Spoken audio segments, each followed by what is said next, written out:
സ്നേഹനിധിയായ സയ്യിദ് സാദിഖ് അലി ശിഹാബ് തങ്ങൾ അവരുടെ ഏറ്റവും പ്രിയപ്പെട്ട പി കെ കുഞ്ഞാലിക്കുട്ടി സാഹിബ്, വേദിയിൽ ഉപവിഷ്ടരായിരിക്കുന്ന പ്രഗത്ഭരായ മുസ്ലിം ലീഗിൻ്റെ നേതാക്കന്മാരെ, മുസ്ലിം ലീഗിൻ്റെ നേതാവ് സാദിഖ് അലി ശിഹാബ് തങ്ങളുടെ വിളി കേട്ട് ഇവിടെ തടിച്ചുകൂടിയിരിക്കുന്ന മുസ്ലിം ലീഗിൻ്റെ മഹാസമുദ്രമേ, പ്രിയ സുഹൃത്തുക്കളെ, അസ്സലാമു അലൈക്കും. ചരിത്രത്തിൽ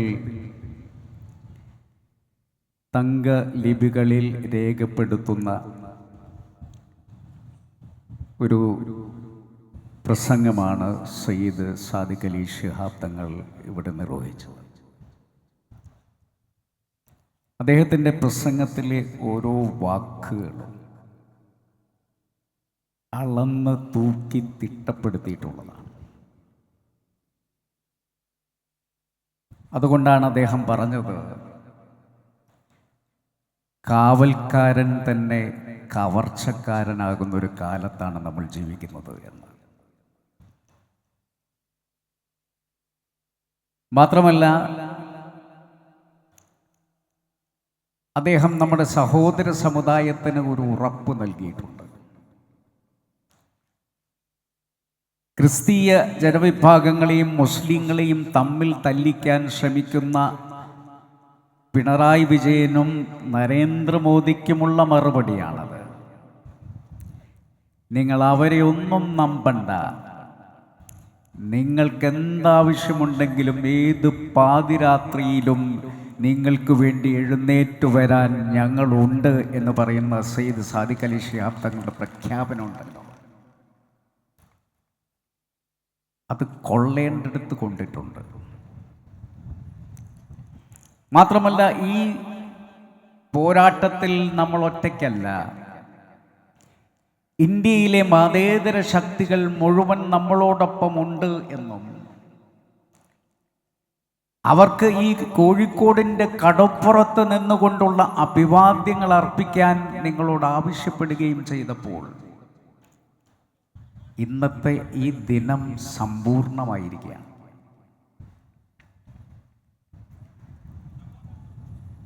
ക്രിസ്തീയ സമൂഹത്തെ കഴിഞ്ഞ കുറേ നാളുകളായി ഇന്ത്യയിലെ ഫാഷിസ്റ്റ് ഭരണകൂടം പറ്റിച്ചുകൊണ്ടേയിരിക്കുകയാണ്. CAA എന്ന് പറയുന്നൊരു നിയമം കൊണ്ടുവന്നപ്പോൾ ക്രിസ്തീയ സമൂഹത്തോട് പറഞ്ഞു, ഇത് നിങ്ങളെ ബാധിക്കുന്നില്ല, മുസ്ലിങ്ങളെ മാത്രം ബാധിക്കുന്ന വിഷയമാണ്. അവർക്ക് മാത്രം പൗരത്വം കൊടുക്കുന്നില്ല, ക്രിസ്തീയ സമൂഹത്തിനും ഞങ്ങൾ പൗരത്വം കൊടുക്കും എന്ന്. അപ്പോൾ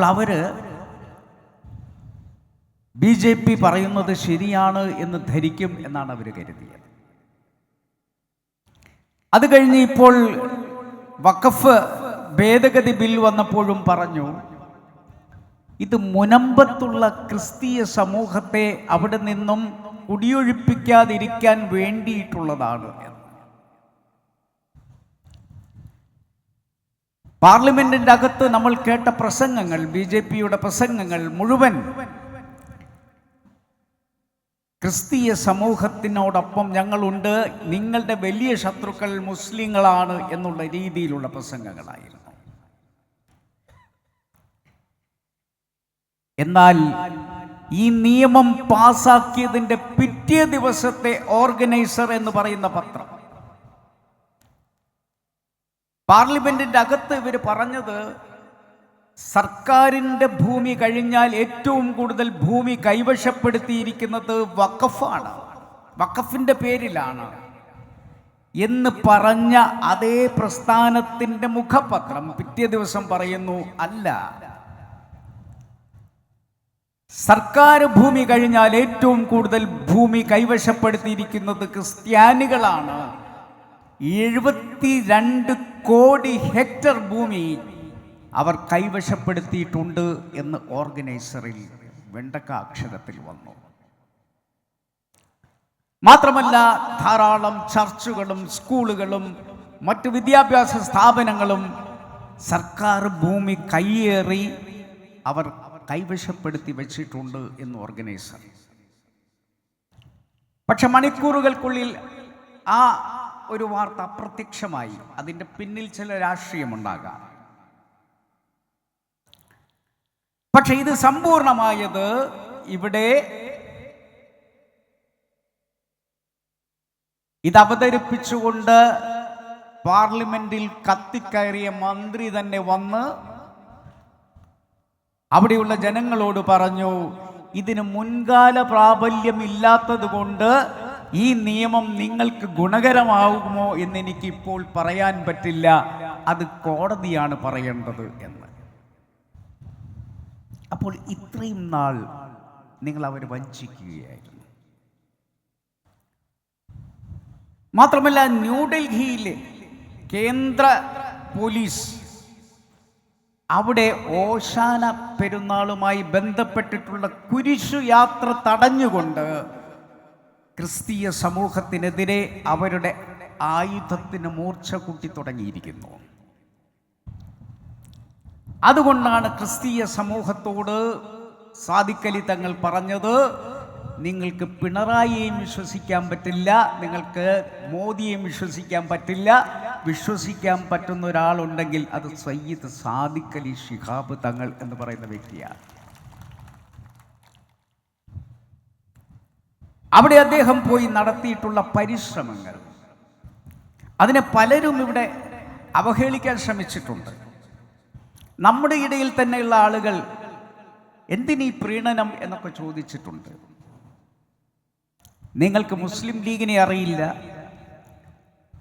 ഇസ്ലാം എന്താണ് വിഭാവനം ചെയ്തിട്ടുള്ളത് എന്നറിയില്ല, പ്രവാചകൻ നമുക്ക് പഠിപ്പിച്ചു തന്ന പാഠം എന്താണെന്ന് പോലും നിങ്ങൾ ചിന്തിക്കുന്നില്ല.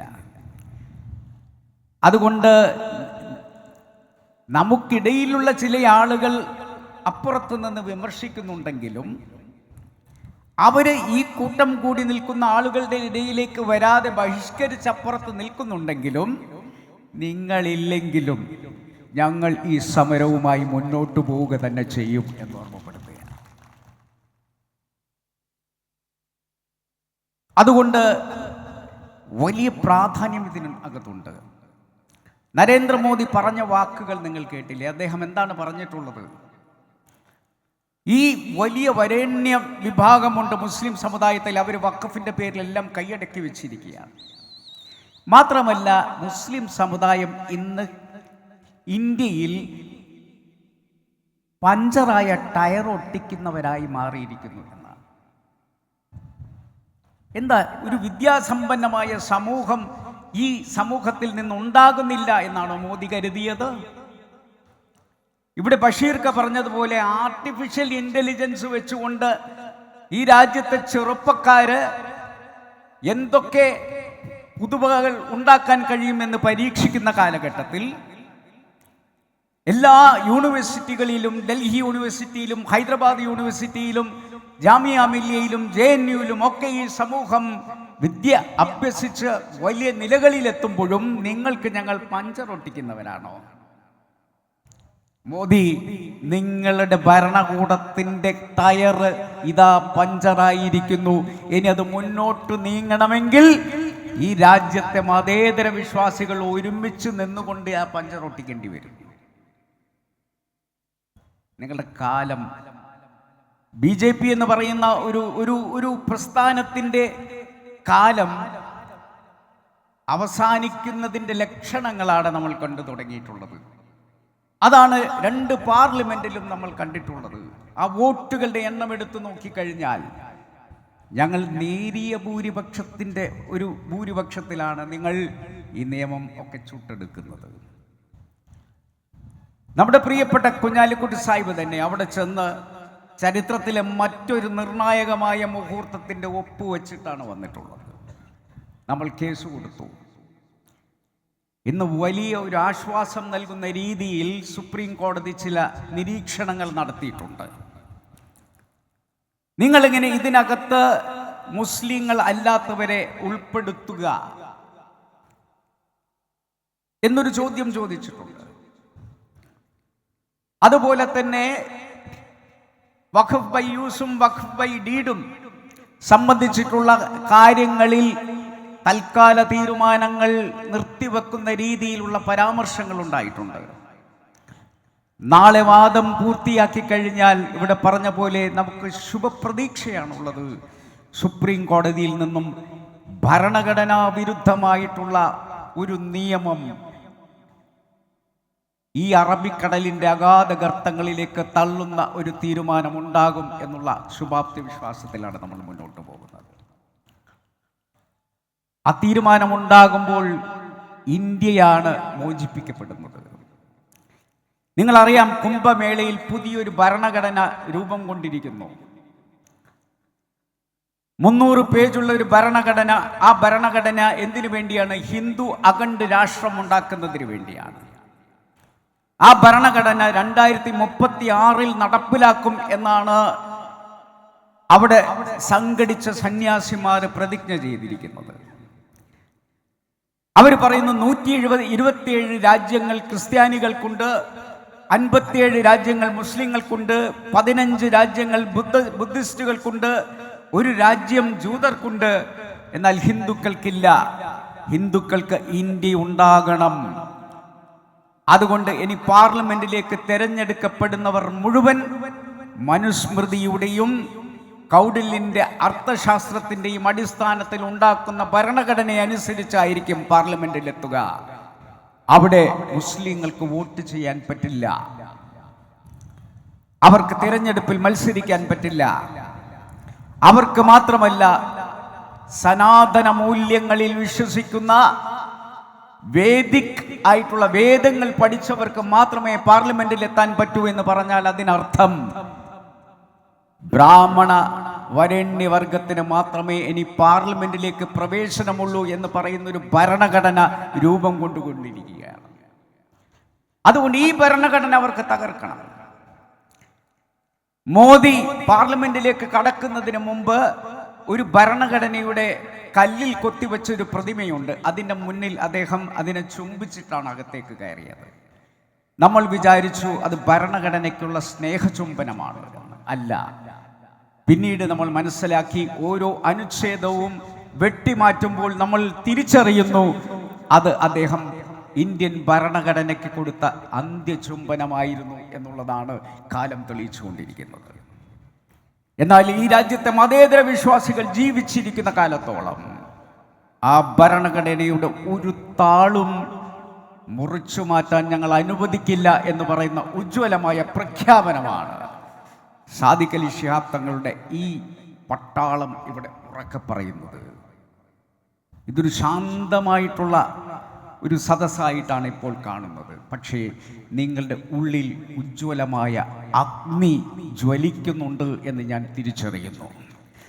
ആ അഗ്നി ഒരു വലിയ തീനാളമായി മാറുന്നതോടുകൂടി മോദിയും അദ്ദേഹത്തിൻ്റെ ഫാഷിസ്റ്റ് ഗവൺമെൻറ്റും ഇവിടെ നിലംപൊത്തുക തന്നെ ചെയ്യും എന്നതിൻ്റെ ഉജ്ജ്വലമായ ഒരു താക്കീതായി നമുക്ക് ഈ സമ്മേളനത്തെ മഹാറാലിയെ കാണാം എന്ന് മാത്രം പറഞ്ഞുകൊണ്ട് എല്ലാ അഭിവാദ്യങ്ങളും നിങ്ങൾക്ക് നേർന്നുകൊണ്ട് എൻ്റെ വാക്കുകൾ ചുരുക്കുന്നു. നന്ദി.